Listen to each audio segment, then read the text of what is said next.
I'm Melissa Burr, and I'm the Director of Winemaking here at Stoller Family Estate. What brought me to the Dundee Hills is the wine and the wine grapes. And I came to this place via alternative route of medicine. So I'm an Oregonian, I grew up here, and I studied to get my science degree in the mid-90s at Portland State University with the intent of going to a college to study naturopathic medicine.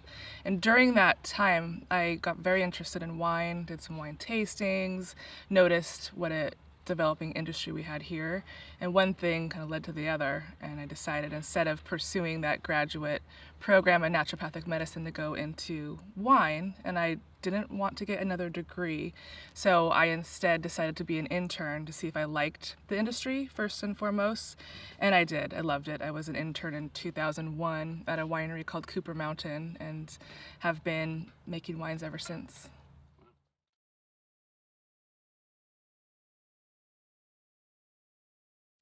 What makes the Dundee Hills special to me is the place, for one. Dundee Hills, if you fly over the Dundee Hills, it's an island in the Willamette Valley in essence. It's about 80,000 acres, and it's protected by the west by the coastal foothills and the northern Chehalem Mountains. So this island is very buffered and quite temperate. And within the 80,000 acres, all the soil, predominantly over 200 feet, is volcanic soil, the silty red, well-draining clay soil. So that really marks a sense of place. And now that wine grapes have been growing here for 50 years, we are understanding what that means and what it translates into the wine. And I think it's a really special thing for wine. The Dundee Hills translates from the soil into the wine in my opinion, in several ways. There's almost always generous fruit in Dundee Hills wines, whether it's a white wine or a red wine grown in this cool climate of the Dundee Hills in the volcanic soil. And on top of the generous fruit, there's acidity. We have the cool growing season where we retain acidity because it's warm in the day and quite cool at night, so you get that natural freshness from acidity. And then I think there's a spiciness to the wines, especially to the Pinot Noirs in the Dundee Hills, and particular baking spice. A lot of times there's cinnamon and some interesting warm kind of spices to complement the fruit. And then the tannin profile in general in the Dundee Hills wines is more of a fine-grained tannin, and that's interesting as well. So that combination of the generous fruit, acidity, baking spice, fine-grained tannin, and sometimes some cola really marks the area.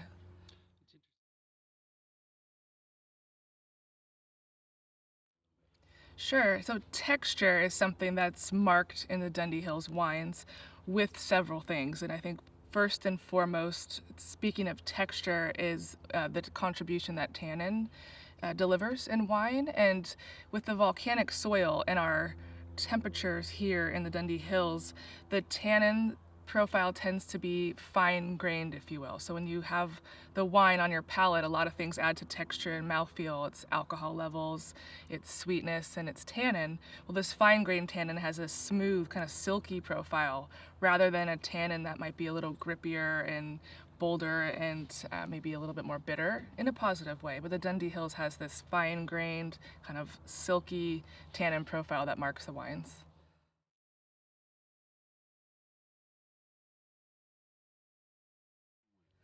Some of the important lessons that I've learned in my career making wine, there's been quite a few. I think the biggest one is patience. That's something that seems very kind of obvious to say, but patience, because you get one vintage per year to make your wine, and then it's such a process, the fermentation, well, first the harvesting of the grapes when you pick it, the fermentation, the aging, and then the wine continues to change in the bottle. And so having the patience to really see through that whole process and not be able to recreate it again and again because you want to keep trying different things is something that's taught me.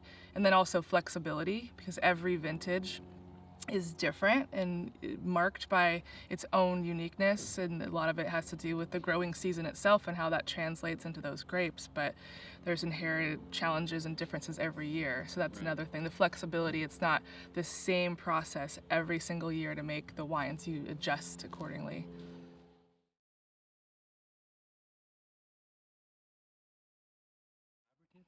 Yeah, Oregon has an extremely collaborative industry, wine industry, and that's something that commentary people are observing all the time, that come to Oregon to visit, that come to the wineries and tasting rooms, that come to our events.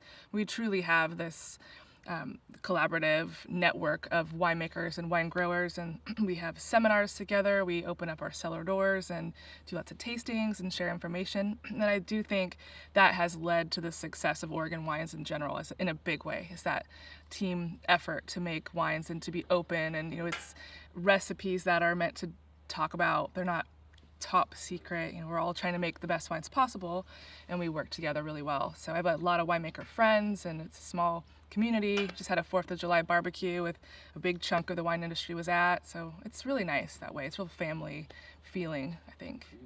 Yeah.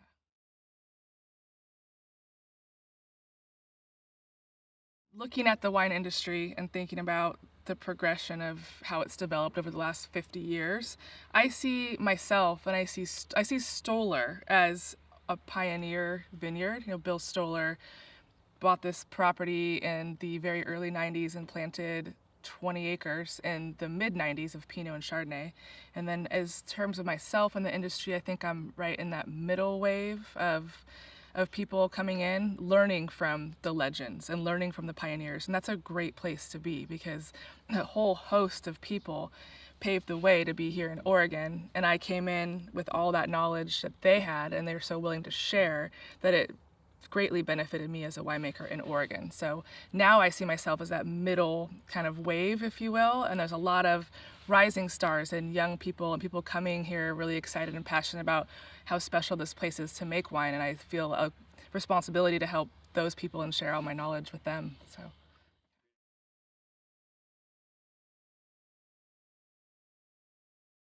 the Oregon wine industry, in my mind, has contributed to the table, if you will, of, I think, now the United States in a very positive way for several reasons. One, the wines here, it's a cool climate, especially here in the northern Willamette Valley. So you have wines that tend to be bright with acidity and a lot of freshness.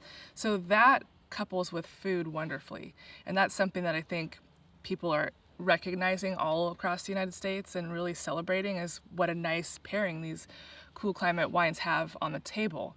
So that's where I see Oregon contributing to the culinary world and to the community and to people celebrating the best things in life, which two of them are food and wine. Is we have an artisan wine growing community that makes these very special wines that are not large in quantity and not large as an industry, but very defined and can be celebrated with food.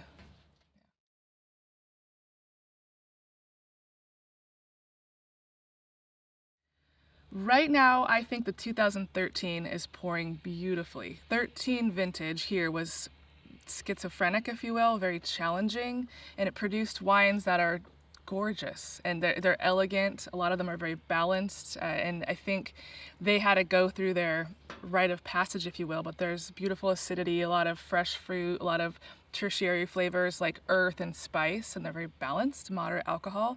So I think the 13s right now are stunning, and I think you could pair a 13 Pinot with almost anything because of the acidity and the earthiness. I mean, you can do poultry, you can do salmon, you can do anything with mushrooms. I mean, Pinot is so versatile because of its natural tendencies to have fruit and acidity and moderate tannin.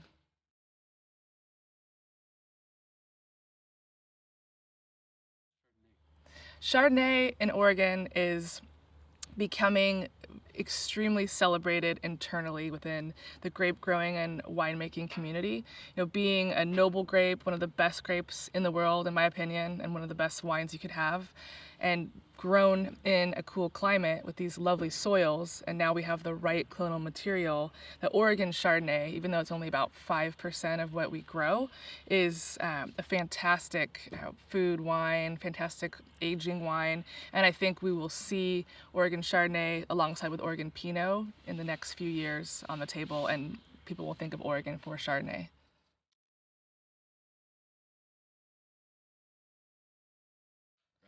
Sure, yeah, sparkling wine is making a rise in Oregon, and it's a natural thing. And we have these grapes, Pinot Noir, Chardonnay, that we can make gorgeous sparkling wines with. So now we're seeing a lot more wineries making small amounts of sparkling wine, Stoller included.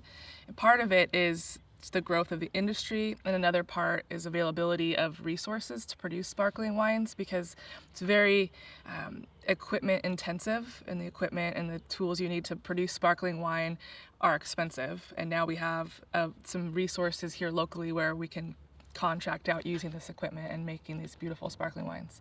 So in a few years there'll be a lot more sparkling wine from Oregon to discover.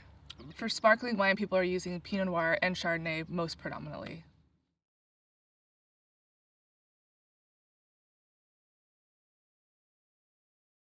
There's been a lot of activity with bigger wineries and winery groups buying land here in the Willamette Valley and the Dundee Hills.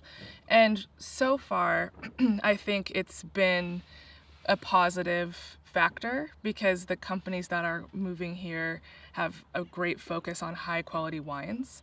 And I think it's a natural progression. The world is taking notice of this cool climate region in our soils, and it's only a matter of time before people start wanting to take part of that and take some of that and make these wines. So for now, I think it's a good thing. I think it's just hopefully Oregon will continue with this collaborative effort to make better and better wines, and I think the players that have come in so far will contribute to a positive growth for us.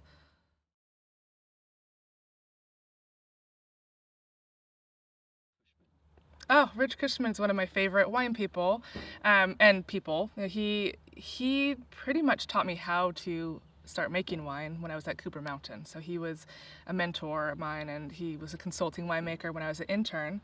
And I was on the phone constantly with him, asking him every single question. And he was very patient and yeah, fabulous, great guy, really humble. He makes amazing wines, kind of under the radar because he doesn't really ring his own bell, but his wines are stunning, and he has a winery in Hood River.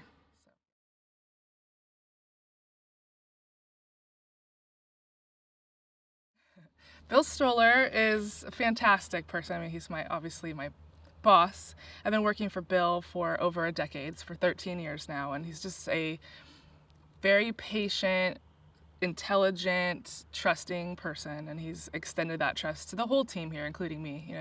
He's been a fabulous person. He feels like part of the family. I should be a Stoller soon. I mean, really, come on. I've been here for 13 years.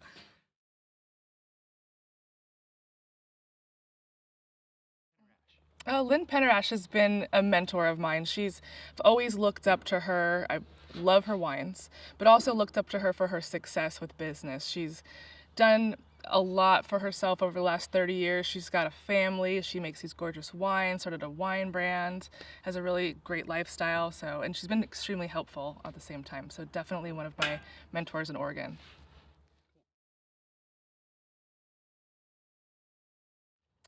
Vacation time. Just kidding.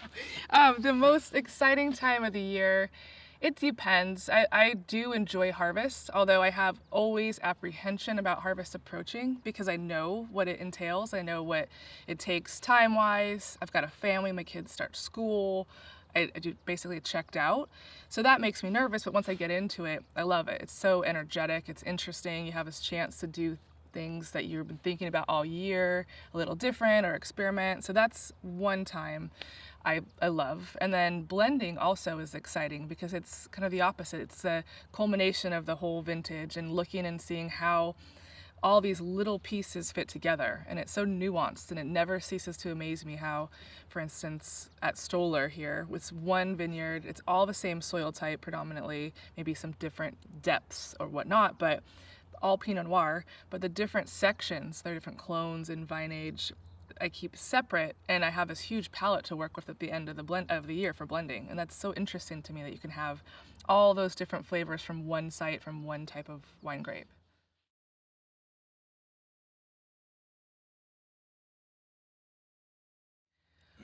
For looking for competition for Stoller wines, I drink a lot of different wines. I drink a lot of Oregon wines. For obvious reasons, but I have a big exposure to them being here and trading wines and seeing what's happening locally. And then I like to drink a lot of wines from all over the place. I like to drink wines from Burgundy when my pocketbook feels like opening up, and from California, and from all over as a variety for Pinot Noir, just to see what's out there. And I like all different varieties as well, so I like to really try to keep an open mind to wines.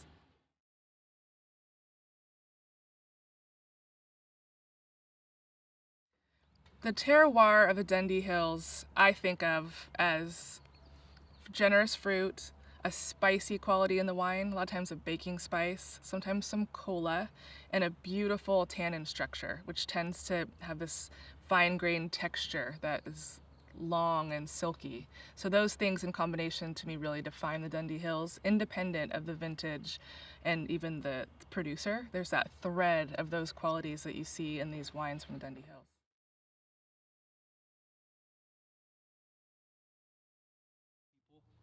Yeah, we're members here at Stoller of the Dundee Hills AVA, and it's an extremely collaborative group of people that work to define the Dundee Hills. For instance, we just concluded a two-part tasting of the 2014 vintage, and we do this every year. We, as a vintage, as producers, get together.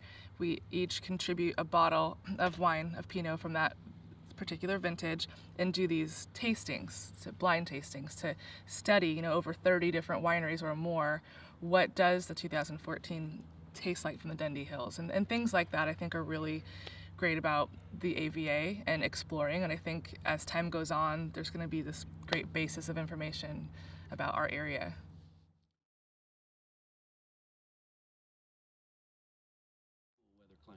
Sure. Well, Dundee Hills, the Pinot is known here. It's what we started planting Pinot here 50 years ago, and I think the world is taking notice to Oregon for Pinot Noir. But also there's a huge potential and a huge rise now with Chardonnay in the area, in the Dundee Hills, and in Oregon in general, because it's a noble grape. It does fantastic in this cool region with these soil types that we have.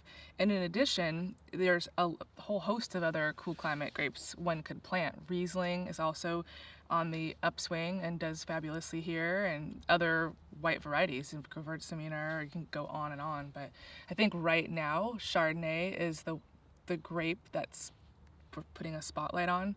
And Bill Stoller in particular, had that vision for Chardonnay in our area when he started the vineyard in 95. He planted 20 acres in 1995, and 10 of that was to Chardonnay, which in 1995 there was really no pull at all for Oregon Chardonnay. To be honest, it was almost a push because, again, Dundee Hills started with Pinot Noir. We also started planting Chardonnay alongside that Pinot Noir 50 years ago, and other varietals.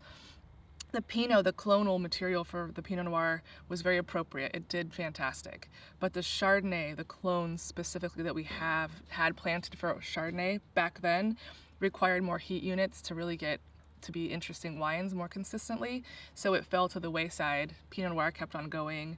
Pinot Gris got introduced and became the #1 white wine. And now we've got clones available to us to plant that ripen very successfully here. We know these soil types in our region, and so Chardonnay is really on the upswing.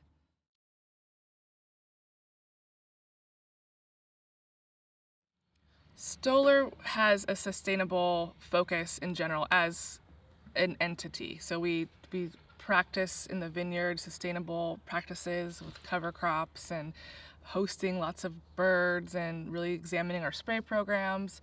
A lot of work is spent in the vineyard on our buildings, the same focus with sustainability, and even with the people here, we really try to create a great culture at Stoller. I think it's important to be holistic and the sustainability focus, and that does come from Bill, and then kind of comes on to the whole essence of what we're doing. And I think that does impact the wines. I mean, wine is a sense of place, and it's about people, and it's about a time. So I would say it has a positive impact on the wine. It's hard to measure, I mean, because we don't have a half of the vineyard that's not sustainable to make the same wine out of, but all these things that we're doing to create a positive growing environment and hopefully working environment, I think will translate into the wine, to better wine.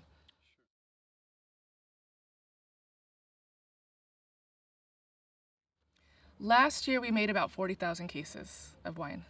Yeah, Stoller's grown tremendously over the years, both in planted acres and in production size as a brand.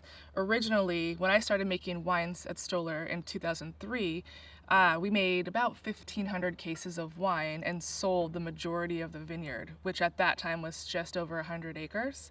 And today, 2016, we've got over 200 acres of grapes planted, and we make the majority of those grapes into Stoller brand wine. So the brand has grown substantially from 1,500 cases in 2003 to about 40,000 cases to date. And in my mind, it's been a really very positive growth pattern because we've been studying this vineyard and planting vines that work well here and getting to know the nuances of the wines we want to make and what our vineyard offers. So it's just taking on more of the estate property and making more of the wine. And the brand has grown during that time as well with a great team and marketing. And I think globally, and especially in the United States, people are noticing Oregon wines now more than ever and putting them on the list. So it's all happening at a really nice trajectory that seems very appropriate.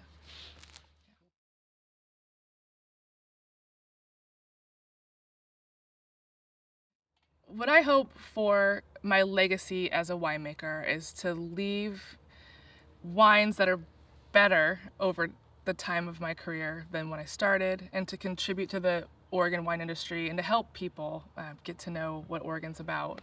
And just to continue to hone in right now on this beautiful estate. I've been here for 13 years making the wines, and there's a whole lifetime you could spend continuing to explore the nuances of this place and the vintages and really work with the land. So yeah, as a legacy, I hope to leave better wines than when I started, and hopefully a nice translation for people to enjoy.